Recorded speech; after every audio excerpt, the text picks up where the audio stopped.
Tonight, the corruption situation in Cameroon has not changed. According to Transparency International, the country has gained 2 places, but still remains the most corrupt in the world today. And also in this newscast, local authorities in the littoral region admit that the government still has to do more to improve on the conditions of the disabled. Plus, we tell you where and how women who suffer violence can table their grievances. These are headlines. Details in a moment.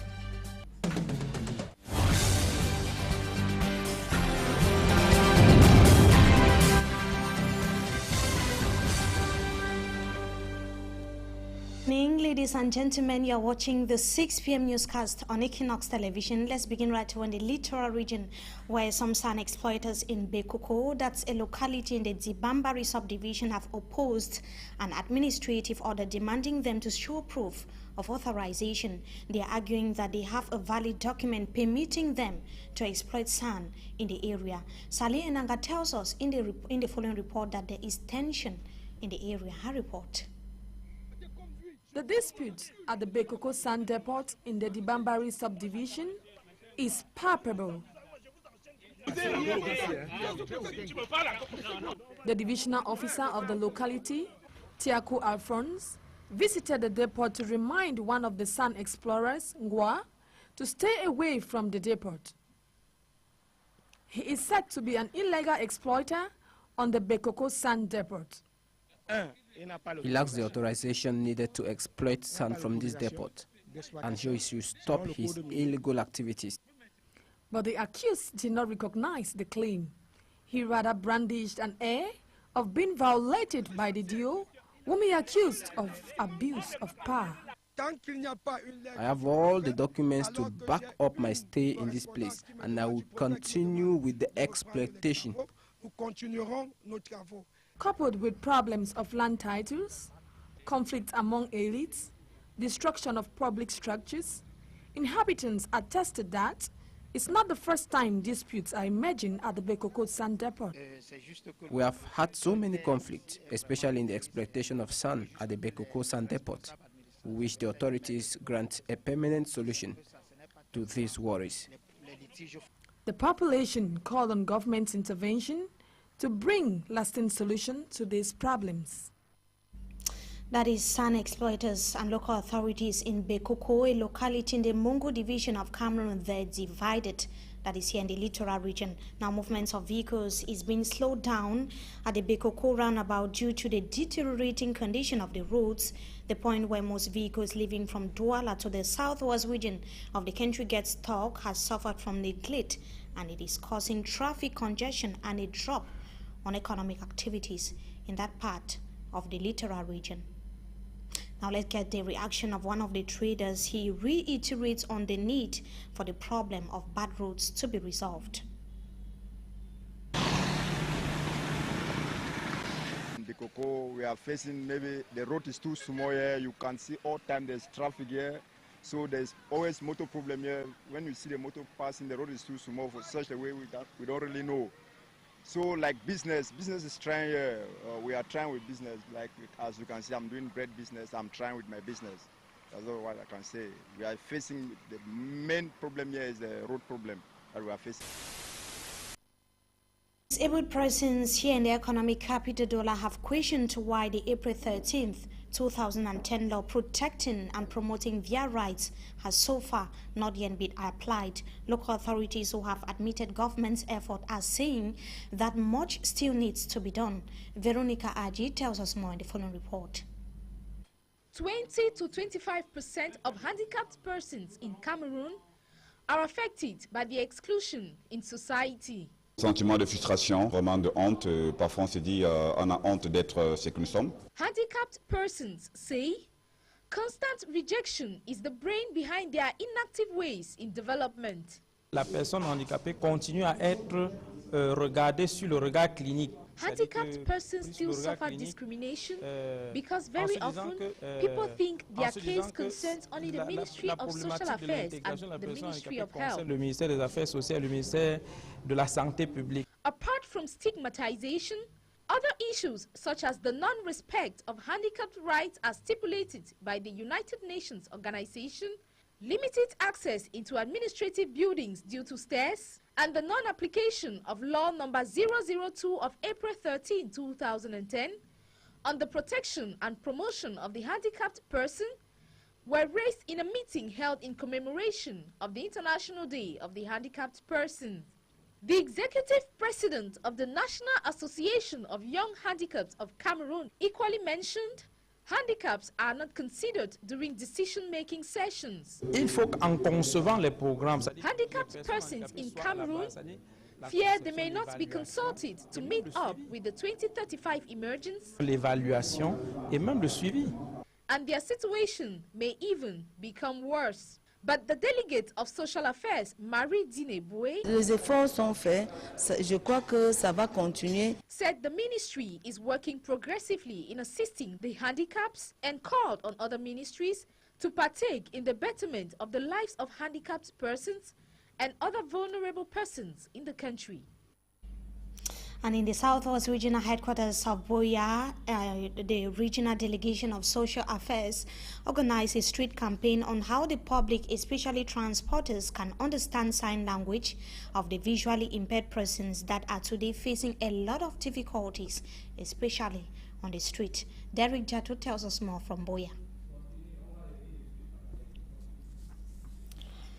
And Cameroon, we talk about the corruption situation in Cameroon. Roland Akong has more.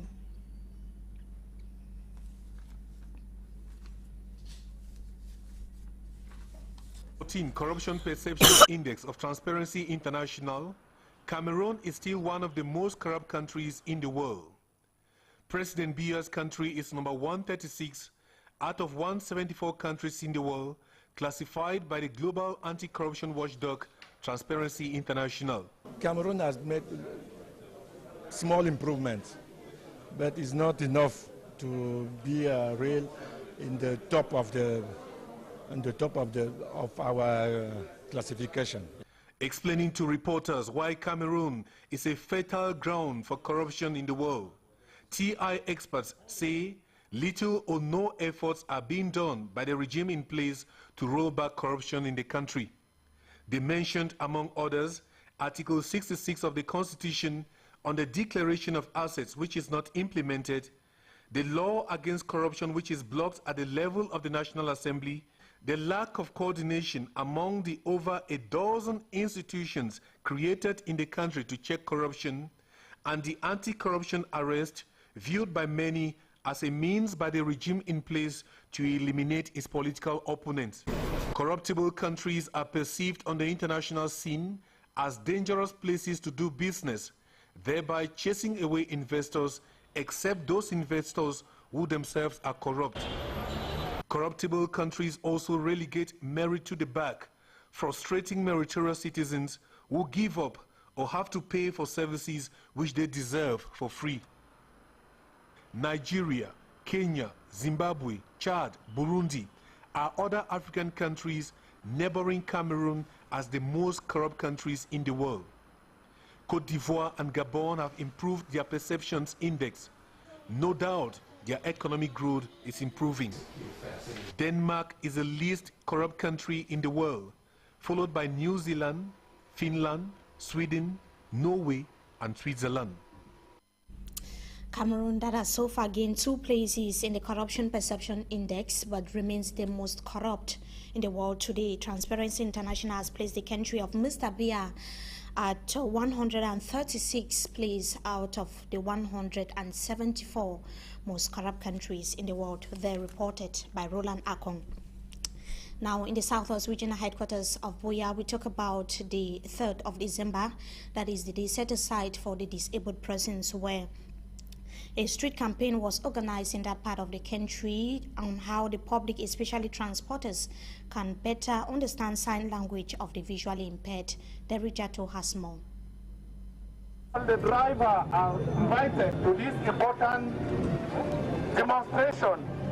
On the eve of the 23rd edition of the International Day of Persons Living with Disability, the Southwest Regional Delegation of Social Affairs spotted out a problem plaguing the visually impaired on the street of the Southwest region. We have all the years had a few children who have fallen on the road because they were knocked down by vehicle. Reasons why, in prelude to the Day of the Disabled, the Social Affairs team descended to My 17 Motor Park with these students and pupils from the Buya School for the Blind to sensitize the public, especially transporters. Very great, and we really appreciate the effort done by the people concerned, because it is really educating all the taximen and the public as well.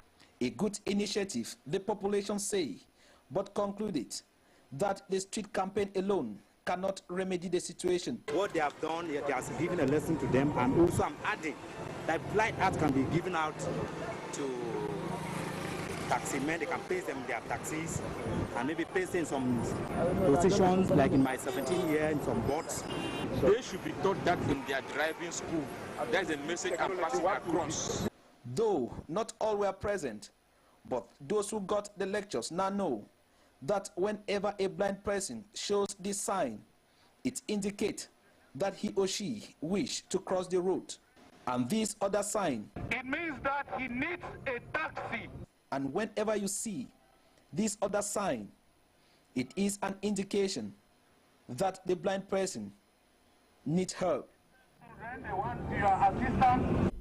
That's the International Day set aside for persons with disabilities. In the second part of this newscast, we talk about it on a talking point. Now, feminists fighting against violence perpetrated on women say the increasing number of women who fail to report cases of violence is not facilitating their efforts. They said that the phenomenon can only be stamped out if victims denounce cases of violence to competent authorities of the region. Facts and figures from the Ministry of Women's Empowerment and the Family reveals that 4 out of 10 women are brutalized by their husbands at least twice a month. Women who are abused or their rights being violated should table their problems by just dialing the numbers 2434 2566 and 8. That's a number that was given during a meeting which held here in the economic capital Douala yesterday.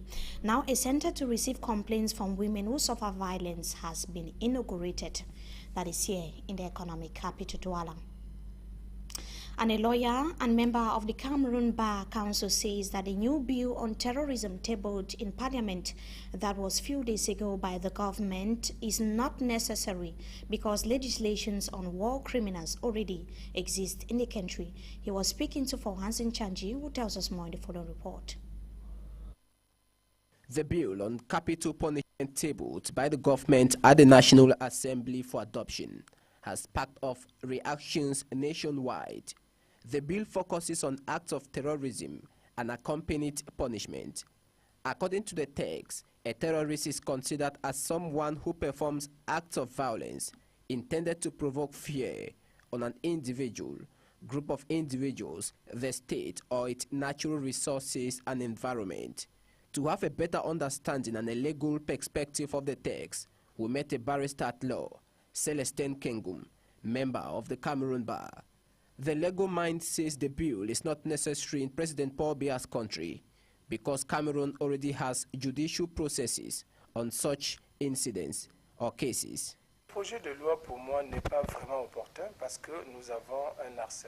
There are judicial processes that deals with acts of violence. Using of arms, there is a legislation that takes care of that.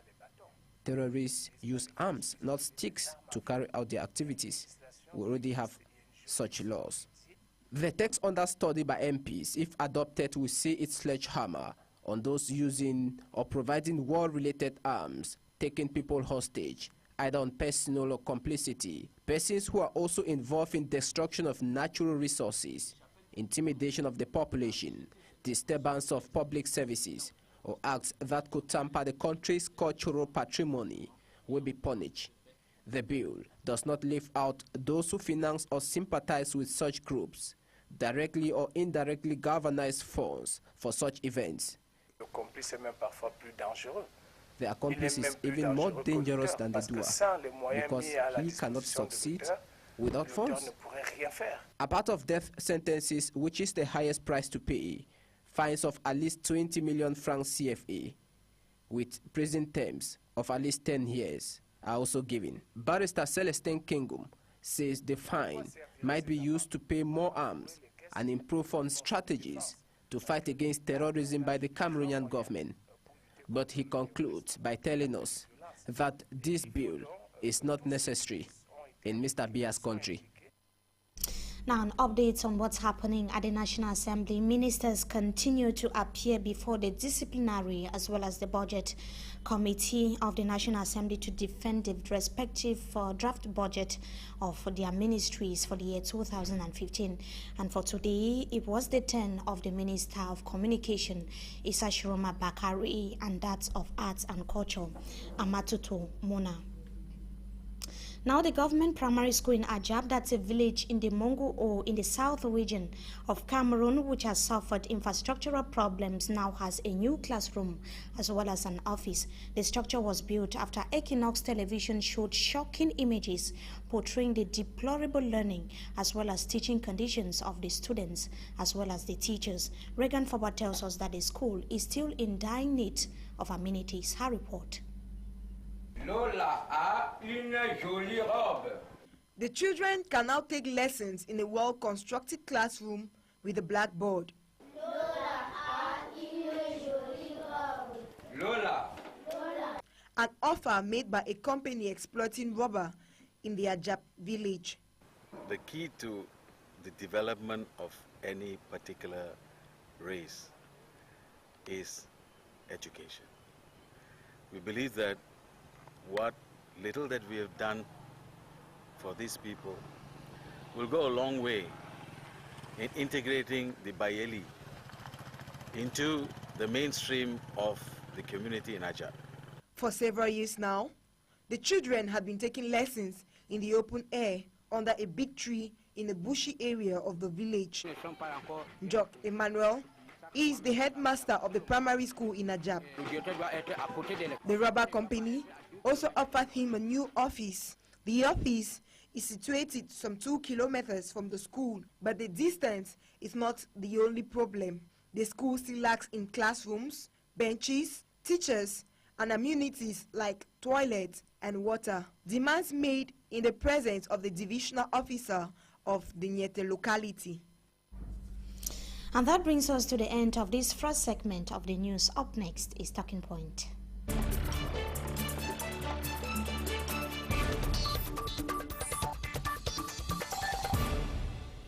The day to give priority to persons with disabilities is today, and the cry for the protection and promotion of their rights has never ceased to be dominating debates in Cameroon.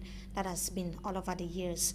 Now, persons with disabilities in Cameroon continue to decry stigma and neglect by the government. Tonight, we share the experience of one of them, Mr. Eric Mbang. Good evening to you, and thank you so much for joining us. Yeah, good evening, madam.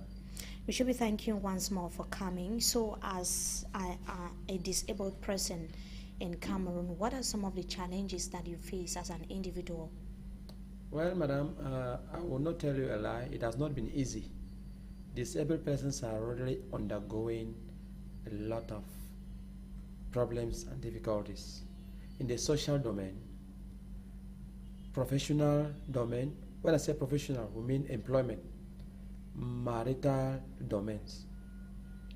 Imagine, madam, when you are disabled, only speaking, especially in Africa, it is the worst. In other countries, just say Europe, out of Africa, it can be better. But we are disabled in Cameroon, Africa, and any part of Africa, only speaking, you will regret why you are even an African or member of that part of a country. If you are disabled, marital status, it becomes difficult. If you are disabled without money, if you're not financially viable, honestly speaking, you can die without ever having a wife and having a child in your life. I take an example of one of my professors, Professor Lambo. He's of blessed memory. He used to tell us disabled, if you are disabled, always work hard. Always strive to have money. Because if you don't have money, there is no woman who will come up to you. If a woman is coming up to you, it's only when you have something for her to eat. Immediately it gets finished. That is all about you. Educational-wise, they are financially downtrodden. They have not. Most of their families, they are dropouts. You hardly find a disabled handicap who has gone far in education in our country. Tallest of Africa. That's at the level of the family now. Most families prefer to forego the education of their children, especially madam. when they are disabled. When they are disabled, because normally they have no, they say you are useless. You have no use in the family, so they should invest on somebody who will make the family smile tomorrow. Again, for example, marital status, provisional status. Honestly speaking, I want to call upon the government. Normally, the government has done. It has made some amends, but normally the amends are not enough. I'm calling on the government to involve handicaps in decision making. This is the greatest aspect that the government is neglecting, because anybody can become a handicap. The worst is the physical aspect of the handicap. The worst. There's mental handicap, physical handicap. It's not that you must have an impairment, physical impairment, or normally a handicap normally is when you have a malfunction in any part of your faculties, in the faculty of the body, a malfunction. You can see internal, external. Internal, external. Just you must have a malfunction of any parts of the faculty of your body. But no, the worst is the physical handicap. Because that is easily perceived. It is visible. By the society, that is it. That is the one that many people manipulate to enrich themselves. Yes. Anyway, just my own experience, honestly speaking. Since my university experience, I cannot tell you a lie. Has you been able to get a job? Has it been normally, easy for you to get a job? Honestly speaking, even if it has been easy for me to get a job just because of my intellectual aptitude, because normally I've schooled a lot. I am an academic. What is academic? It means somebody else has really gone through education. Education has gone through him. But without that, honestly, I would have been useless in the society. If other people with similar situations that have not been able to go to school, that is what they're making a mockery of them. Only speaking, they don't have wives. Madam, let me ask you this question. Only speaking, if a handicap comes up to you, you are a beautiful woman.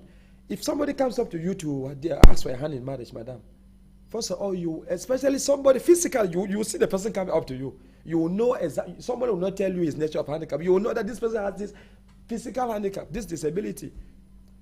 Madam, if that person asks a hand in marriage, madam, honestly speaking, let's just talk naturally and honestly. How will you answer that, respond to that person? Of course, a personal question. Will you also allow that person to discuss with you? Why not? Is somebody in the society, and that's a personal question. That is only the intervention of the Almighty, of the Holy Spirit. Only speaking. It is only the intervention of the Almighty that somebody will have that touch, that fear of God to be entertaining. That is to be welcoming. Only speaking. Just to find out from you, does it in any way makes you feel different from anyone in the society? Only speaking. The way you're being looked upon, the way the disabled are treated in Cameroon, according to you, because you feel that it's not a similar situation in other countries in the world today. Yes. Does it make you feel different from any other person in the society? Honestly, even if you don't feel different, the society pushes you to feel different. Yes, because normally you cannot deceive, we cannot cheat nature. A handicap is a handicap, and it affects mentalities of people. It is the people around you that make you feel that you are handicapped. You can deceive yourself that you're not a handicap, but the society will make you understand your limit. And for several years now, you have been coming together to fight for the rights of the disabled. What have you been able to do this far? What have you been able to do to ameliorate on their condition, or get the government address some of your plights?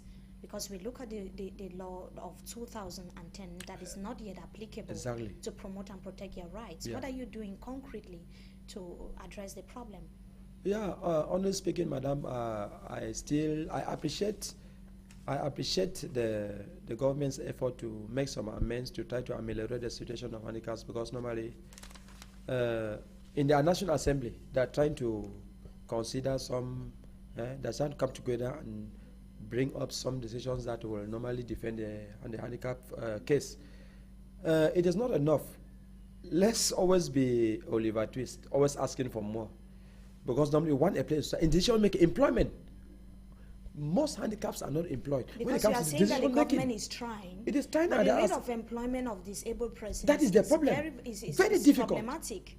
That's why I find many of them begging. That is the mandants.